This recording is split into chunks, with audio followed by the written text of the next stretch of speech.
আমি প্রথমে Adobe Illustrator open করলাম। তারপর এই লোগো ডিজাইনের জন্য আপনারা যে কোনো মাপ নিতে পারেন। আমি 1000 বাই 1000 পিক্সেলের একটা আর্টবোর্ড নিয়েছি। তারপর এখান থেকে দেখুন এখান থেকে আমরা চলে যাব যে ইলিপস টুলে। এখানে জাস্ট ইলিপস টুলে ক্লিক করব। ইলিপস টুলে ক্লিক করে শিফট এবং অল্ট চেপে ধরে আপনারা বড় করবেন। হ্যাঁ, বড় করার পরে দেখবেন যে এই স্টকটাকে অনেক বড় দিবেন। প্রায় এখন এই ইলিপস টুলটাকে আমি কাটবো। হ্যাঁ, এই যে এইখান থেকে কেচি নেবেন। হ্যাঁ, দেখছেন, কেচি নিয়ে জাস্ট এই যে চারপাশে দেখুন চারটা পয়েন্ট আছে, এই চারটা পয়েন্টে ক্লিক করলে এই চারটা ভাগ হয়ে যাবে। এই যে দেখুন আমি ক্লিক করে এখানে ভাগ করছি। জাস্ট আপনারাও ঠিক সমান মাপে দেখুন ভাগ হয়ে গেছে। ঠিক এই অবস্থায় আমি আবার এটাকে জাস্ট গ্রুপ করলাম। হ্যাঁ, আচ্ছা, ঠিক এই অবস্থায় আমি দেখুন ওই এডিটে যাব, তারপরে কপি এবং আবার এডিটে যাই পেস্ট। এই যে paste to font, control F দিলেও হবে, কন্ট্রোল সি কন্ট্রোল এফ এভাবে দিয়ে জাস্ট আরো দুইটা এভাবে আঁকবেন। হ্যাঁ, জাস্ট এই তিনটিকে সিলেক্ট করব। সিলেক্ট থাকা অবস্থায় আমরা চলে যাব ঠিক এই অ্যালাইনে চলে যাবেন। দেখুন এই যে অ্যালাইনের পাশে এটা ক্লিক করে নিচেরটা এই যে দেখুন এখানে আপনারা এইটা এবং এই যে এইটা এই মাঝের যে নিচের দিকে এটা সেন্টার, এটা ক্লিক করার সমান মাপে ডিস্ট্রিবিউট হয়ে যাবে। তারপর এখানে দেখুন থাকা অবস্থায় এই যে এখানে আনগ্রুপ করে দেবেন সবগুলোকে, যেহেতু আমরা গ্রুপ করেছিলাম এখন আনগ্রুপ করে দেবো। এই দেখুন চারটে ভাগে ভাগ হয়ে গেছে, সবগুলো কিন্তু ভাগ হয়ে গেছে। এটা আনগ্রুপ। তারপর দেখুন এই যে আমি একটা অংশকে জাস্ট সিলেক্ট করে একটা কালার দিলাম। ঠিক একই অবস্থায় দ্বিতীয়টারও আবার একটা অংশ সিলেক্ট করে এই যে কালার দেবো। কালার দেওয়ার পরে এই দুটোকে সিলেক্ট থাকা অবস্থায় দেখুন আমি লক করে দেব। এখানে থাকা অবস্থায় কন্ট্রোল 2 দিলে লক হয়ে যায়, অথবা আপনারা যদি এই যে অবজেক্টে যান তাহলে দেখবেন যে লক এবং এই যে সিলেকশন এখানে সংক্ষেপে হচ্ছে কন্ট্রোল 2 দিলে লক হয়ে যায়। তারপর দেখুন এই যে পেন টুল নিলাম, তারপরে এইখান থেকে এই পয়েন্টটা নিয়ে শিফট চাপে ধরবেন। হ্যাঁ, শিফট চাপে ধরা অবস্থায় এই যে সোজা করে টান দেবো ঠিক একই অবস্থায়, এবং ওই যে দ্বিতীয়টার পয়েন্টে নিয়ে শিফট চাপে ধরে থাকা অবস্থায় এই যে এইভাবে জাস্ট সমান করে সমান লাইনে আমি যখনই টানলাম তখন এই অবস্থায় আসবে। হ্যাঁ, দেখুন এই যে দেখাচ্ছে। আপনারা যদি বাইরের যে ভিতরের অংশ যেন না দেখা যায় সেটা কি করবেন, শিফট চাপে ধরা অবস্থায় এটাকে ছোট বড় করতে পারবেন।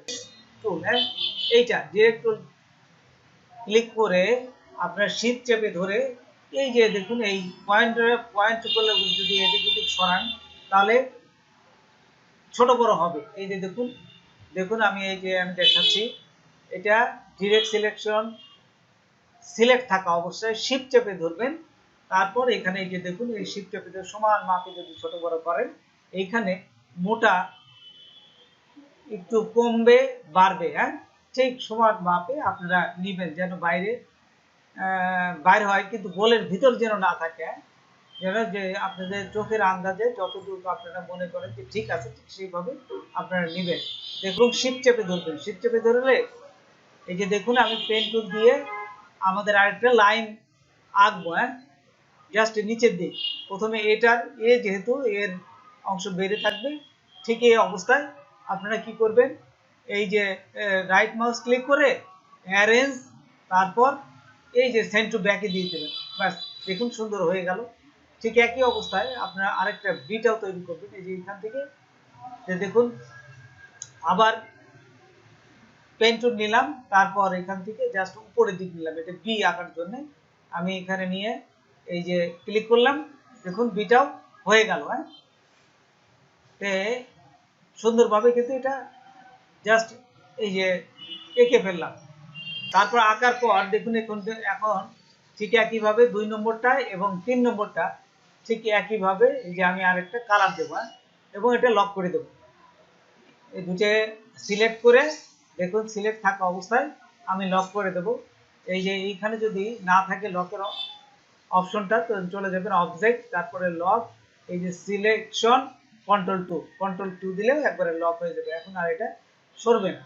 ঠিক এই অবস্থায় আবার পেন টুল নেব। হ্যাঁ, এই যে যদি আমি ধরি পেন টুল নিয়ে ঠিক এখানে এই যে পয়েন্ট যে দেখুন আমি ঠিক যেভাবে নিচ্ছি এভাবে নিয়ে পেন টুল নিয়ে শিফট চাপে ধরবেন, দিতে শিফট চাপে ধরে সমান অংশ নিয়ে জাস্ট উপরের দিক টান দিবেন। হ্যাঁ, এই যে ঠিক যেভাবে নিচ্ছি ঠিক সেইভাবে দিবে, এই যে এখানে দিয়ে আবার শিফট চাপে ধরে সমান অংশ করে এই যে এইভাবে কাটবেন। হ্যাঁ, এই যে দেখুন এটা আমার আঁকা হয়ে গেল। হ্যাঁ, সুন্দরভাবে আমি এঁকে ফেললাম।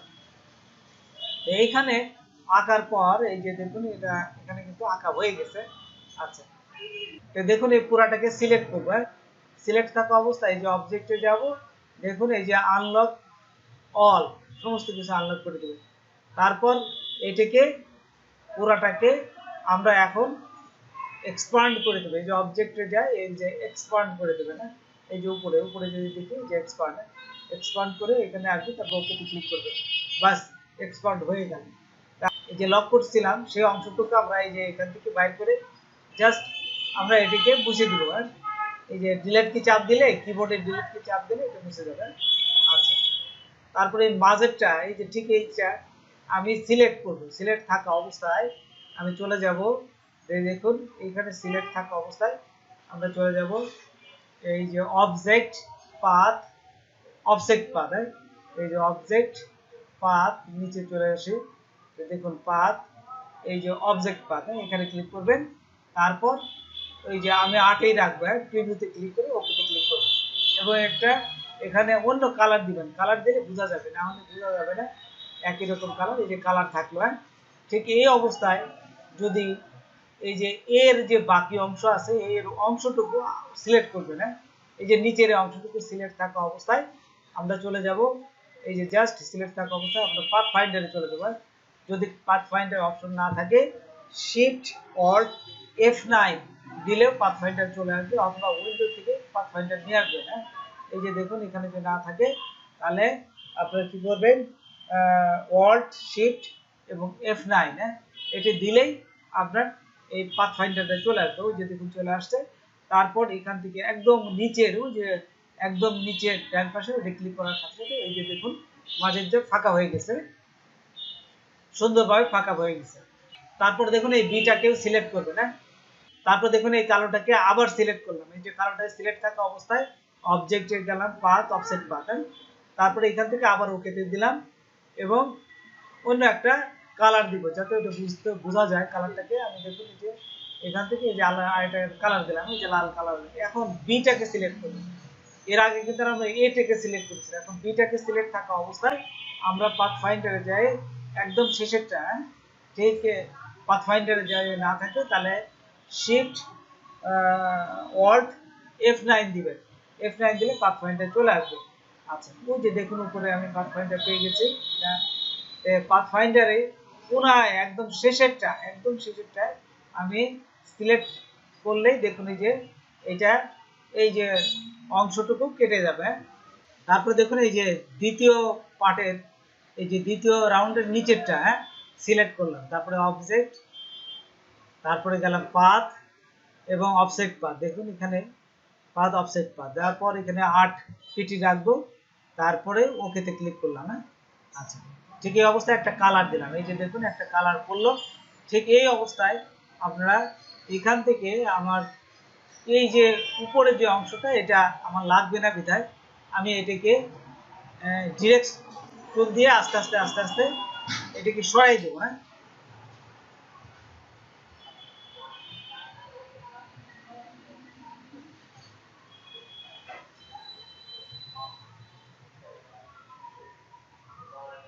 দেখুন এই যে বির মাঝের লাইনটাকে যদি আমি সিলেক্ট থাকা অবস্থায় আমি উপরেরটাকে এই যে এটা যেহেতু আমাদের খন্ড খন্ড ছিল, বিভক্ত ছিল, জাস্ট এটাকে আপনারা এই যে এইখান থেকে পাথ ফাইন্ডারের উপরেরটাকে ইউনিটি করে এই যে বড়টা করে দেবেন। ঠিক এই অবস্থায় আপনারা এখান থেকে এটা সিলেক্ট করবেন।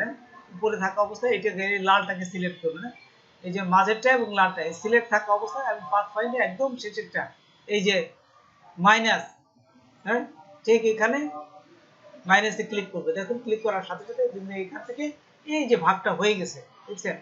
আচ্ছা, তাহলে মোটামুটি আমার কিন্তু এ বি সি হয়ে গেল। এখন লাইন টুল নিলাম, লাইন টুল নিয়ে এই যে এটাকে জাস্ট এখানে আমি স্টকটা সাইজ বাড়াই দিলাম। হ্যাঁ, বাড়াই দেওয়ার পর এটাকে আমি এই যে অবজেক্টে যাব, এক্সপান্ড করে দিলাম। এক্সপান্ড করার পর ওকে করলাম এবং দেখুন এই যে উপরেরটাও সিলেক্ট করলাম। সিলেক্ট থাকা অবস্থায় আমি যদি এখান থেকে দেখুন এখানে জাস্ট এই যে মাইনাস করে দিই তাহলে ভাগ হয়ে যাবে। এই যে দেখুন ভাগ হয়ে গেছে, মাইনাস করার সাথে সাথে দেখুন ভাগ হয়ে গেছে। এইভাবে আমি এই সিটাকেও সুন্দরভাবে সেপারেট করে দিলাম। এখন ওই যে উপরের দুটো কালার আমি সিলেক্ট করে এখানে বসাবো। তার আগে আরেকটু দেখাই। দেখুন এই যে পুরাটাকে আমি এখন একটা কালারে নিয়ে নিলাম, সিলেক্ট করলাম, পুরাটাকে একটা কালার দিয়ে নিলাম। দেখুন এখানে যদি কোনো জায়গা ফাঁকা থাকে আপনার শেপ বিল্ডার দিয়ে এটা ফাঁকাটাকে মুছে দেবেন। এই যে দেখুন এখানে এই যে শেপ বিল্ডার টুল দিবেন। শেপ বিল্ডার টুল নিয়ে এখানে যদি ধরি তাহলে আমরা একটা পোর্শনে চলে আসবে। এই যে এখানে যে ফাঁকাগুলো আছে এখানে শেপ বিল্ডার দিয়ে এটা টান দিবেন, দেখবেন যে সব এক হয়ে গেছে। পুরোটাকে সিলেক্ট করবেন। সিলেক্ট করা থাকা অবস্থায় এই যে আমরা শেপ বিল্ডার দিয়ে যদি টান দেই এই যে দেখুন সব কিন্তু সব জায়গায় জায়গায় যেখানে যেখানে ভাগ ছিল সব এক হয়ে গেল। এটা মিল করে দেবেন। দেখুন এই যে অ্যাঙ্কার টুল নিয়ে এটা থাকা অবস্থায় দুটো সিলেক্ট থাকা অবস্থায় আমি ডিভাইডেড করে দেবো। এই যে এখান থেকে পাথ ফাইন্ডারের পাশে ডিভাইডেড আছে, দুটো সিলেক্ট থাকা অবস্থায় এই যে ডিভাইডেড ক্লিক করলাম, তারপর রাইট মাউস ক্লিক করে এই যে আনগ্রুপ করে দিলাম। এখন দেখুন এটা সিলেক্ট থাকা অবস্থায় এই যে ভাগ হয়ে গেছে। এখন আমি যে কোনো কালার দিতে পারবো। এই যে দেখুন যে কোনো কালার এখন আপনারা এই যে কোনো কালার দিতে পারবেন। ঠিক এইভাবে আমি একটা পয়েন্ট দিয়ে আরো কয়েকটা এই যে ডিভাইডেড করে দিচ্ছি, আমি আপনাদের দেখাচ্ছি। দেখুন আবার একটা পয়েন্ট নিলাম, এই যে এইখান থেকে এইটা নিয়ে জাস্ট একটা পয়েন্ট নিয়ে এখানে ভাগ করলাম। এই যে জাস্ট সুন্দরভাবে ডিভাইডেড হয়ে গেল। এখানে থাকা অবস্থায় দুটোই সিলেক্ট করবেন, সিলেক্ট করে ডিভাইডেড দিবেন, তারপরে আনগ্রুপ করবেন। এই যে দেখুন আমি দেখাচ্ছি আপনাদের। এখানে আমি সিলেক্ট করলাম, সিলেক্ট থাকা অবস্থায় ডিভাইডেড করলেন, এই যে ডিভাইডেড করে রাইট মাউস ক্লিক করে আনগ্রুপ করে দিলাম। এই যে আনগ্রুপ করলাম, তারপর ভাগ হয়ে গেছে। দেখুন এখন এটাকে আমি যদি অন্য কোনো এই যে আরেকটা ডিজাইন দিতে পারবেন। ঠিক এইভাবে সব ডিজাইন সবগুলো আপনারা যত ভাগে ভাগ করতে চান এবং যে কালারগুলো দিতে চান এখানে এগুলো দিতে পারবেন। দেখুন আমি আরেকটা দেখাচ্ছি। এই যে এইখানে দেখাই, এই যে নিলাম আমি একটা পয়েন্টার নিলাম, তারপর এটাকে দুটোকে সিলেক্ট করলাম। হ্যাঁ, এই যে দেখুন একটু মোটা করলাম, তারপরে দুটোকে এইটা এবং ওই যে শেপটাকে সিলেক্ট করা থাকা অবস্থায় আমি ডিভাইডেড ক্লিক করলাম, এই যে ডিভাইডেড, তারপরে এই যে আনগ্রুপ করলাম, তারপর এখন দেখুন ভাগ হয়ে গেছে। ঠিক এখান থেকে আমি এই যে কালার যে কোনো কালার দিতে পারবো। এইভাবে আপনারা সবগুলো কালার দিয়ে নেবেন। হ্যাঁ, যতদূর কালার দিয়ে আমরা চলে যাব এখান থেকে গ্রেডিয়েন্ট দেবো। হ্যাঁ, এই যে বিভিন্ন দুটো কালারের মাধ্যমে গ্রেডিয়েন্ট দিয়ে দেবো। সেই গ্রেড দেখুন সবগুলোকে কালার সেট করবেন। কালার দেওয়ার পর এখানে যেটা দেবেন এই যে দেখুন এখানে যদি গ্রেডিয়েন্টটা এই বাম পাশের গ্রেডিয়েন্টে ক্লিক করবেন, তারপর ডান পাশে গ্রেডিয়েন্টে ক্লিক করবেন। ক্লিক করার সাথে সাথে দেখুন তারপরে দেখুন এই গ্রেডিয়েন্টটা এই যে গ্রেডিয়েন্টে ক্লিক করার পর আপনারা এখান থেকে গ্রেডিয়েন্টে এই যে বিভিন্ন টান দিলে দেখুন বিভিন্ন গ্রেডিয়েন্ট আরো চেঞ্জ হবে। এই যে এইখানে ক্লিক করার পর এই আপনাদের যে আই ড্রপ আছে এখান থেকে আপনারা কালার চেঞ্জ করতে পারবেন। হ্যাঁ, তারপর দেখুন এই গ্রেডিয়েন্ট যদি আরো চেঞ্জ করতে চান দেখুন এখান থেকে এই যে এখানে ক্লিক করলাম, তারপর আই ড্রপার দিয়ে এই যে কালারগুলো বিভিন্ন কালারগুলো এই যে দেখুন আই ড্রপের মাধ্যমে এই যে আই ড্রপের মাধ্যমে আরো বিভিন্ন আপনার যেটা যে কালারটা নিতে চান এইখান থেকে আপনারা কালার সিলেক্ট করতে পারবেন। এই যে এখান থেকে কালার অপশনগুলো সিলেক্ট করে আপনারা গ্রেডিয়েন্টগুলো চেঞ্জ করতে পারবেন। হ্যাঁ, এই যে এখানে বিভিন্ন কালারগুলো নেবেন, তারপর এখানে এই সেট করা যায়। আচ্ছা, তো বন্ধুরা আজকে এ পর্যন্তই। নতুন কোনো ভিডিও নিয়ে আবার আপনাদের সাথে হাজির হব। যদি আমার ভিডিওটা আপনাদের ভালো লাগে বা কোনো উপকার আসে তবে অবশ্যই সাবস্ক্রাইব করবেন আর বন্ধুদের মাঝে শেয়ার করবেন। ধন্যবাদ সবাইকে। আল্লাহ হাফেজ।